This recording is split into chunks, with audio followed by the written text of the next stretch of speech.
വർഷങ്ങൾക്ക് ശേഷമെന്ന സിനിമ കണ്ടപ്പോൾ തന്റെ പഴയ കാലത്തിലേക്ക് പോയതുപോലെ തോന്നിയെന്ന് മോഹൻലാൽ.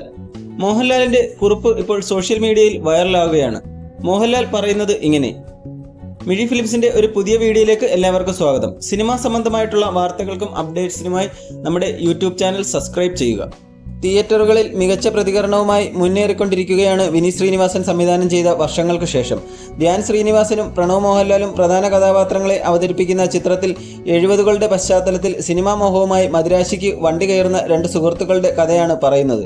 മോഹൻലാലിന്റെയും ശ്രീനിവാസന്റെയും മദിരാശി ജീവിതത്തെക്കുറിച്ചുള്ള കഥയാണെന്ന് അനൗൺസ്മെന്റിന്റെ സമയത്ത് സൂചനകൾ ഉണ്ടായിരുന്നു. എന്നാൽ സിനിമയ്ക്ക് അതുമായി യാതൊരു ബന്ധമില്ലെന്ന് വിനീത് ശ്രീനിവാസൻ വ്യക്തമാക്കിയിരുന്നു. എന്നാൽ താൻ കുട്ടിക്കാലം മുതൽ കേട്ട കഥകൾ ഈ സിനിമയിൽ ഉൾപ്പെടുത്തിയിട്ടുണ്ടെന്ന് വിനീത് പറഞ്ഞു. ഇപ്പോഴിതാ സിനിമ കണ്ടതിനു ശേഷം മോഹൻലാൽ പങ്കുവച്ച അഭിപ്രായമാണ് സോഷ്യൽ മീഡിയയിൽ ചർച്ച. തന്റെ വീട്ടിലെ പ്രൈവറ്റ് തിയേറ്ററിൽ നിന്ന് സിനിമ കാണുന്ന ഫോട്ടോയും സിനിമയെക്കുറിച്ചുള്ള കുറിപ്പുമാണ് താരം തന്റെ സോഷ്യൽ മീഡിയ പേജുകളിലൂടെ പുറത്തുവിട്ടത്.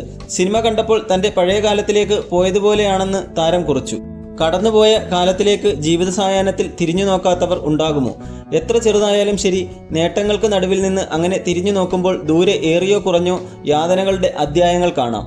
വിനീത് ശ്രീനിവാസൻ സംവിധാനം ചെയ്ത വർഷങ്ങൾക്ക് ശേഷം കണ്ടപ്പോൾ ഞാനും എൻ്റെ പഴയ കാലഘട്ടത്തിലേക്ക് പോയി. കഠിനമായ ഭൂതകാലത്തെ അതേ തീവ്രതയോടെ പുനരാവിഷ്കരിക്കുകയല്ല വിനീത് ചെയ്തത്. അനുഭവകാലങ്ങളെല്ലാം കഴിയുമ്പോൾ ചുണ്ടിൽ ഊറി വരുന്ന ഒരു ചിരി, ഫിലോസഫിക്കൽ സ്മൈൽ ഈ സിനിമ കാത്തുവച്ചിരിക്കുന്നു. വർഷങ്ങൾക്ക് ശേഷം സിനിമയുടെ മുഴുവൻ അണിയറ പ്രവർത്തകർക്കും എൻ്റെ നന്ദി. മോഹൻലാൽ കുറിപ്പിൽ പറഞ്ഞത് ഇങ്ങനെയാണ്. മോഹൻലാലിൻ്റെ ഈ കുറിപ്പിനെ പറ്റിയുള്ള നിങ്ങളുടെ അഭിപ്രായങ്ങൾ കമൻറ്റ് ബോക്സിൽ രേഖപ്പെടുത്തുക. കൂടാതെ വർഷങ്ങൾക്ക് ശേഷം എന്ന സിനിമ നിങ്ങൾ കണ്ടെങ്കിൽ ആ സിനിമയെ പറ്റിയുള്ള അഭിപ്രായങ്ങളും കമൻറ്റ് ബോക്സിൽ രേഖപ്പെടുത്തുക. വീഡിയോ ഇഷ്ടപ്പെട്ടെങ്കിൽ ലൈക്ക് ചെയ്യുക. കൂടുതൽ സിനിമാ വാർത്തകൾക്കും വിശേഷങ്ങൾക്കുമായി നമ്മുടെ യൂട്യൂബ് ചാനൽ സബ്സ്ക്രൈബ് ചെയ്യുക.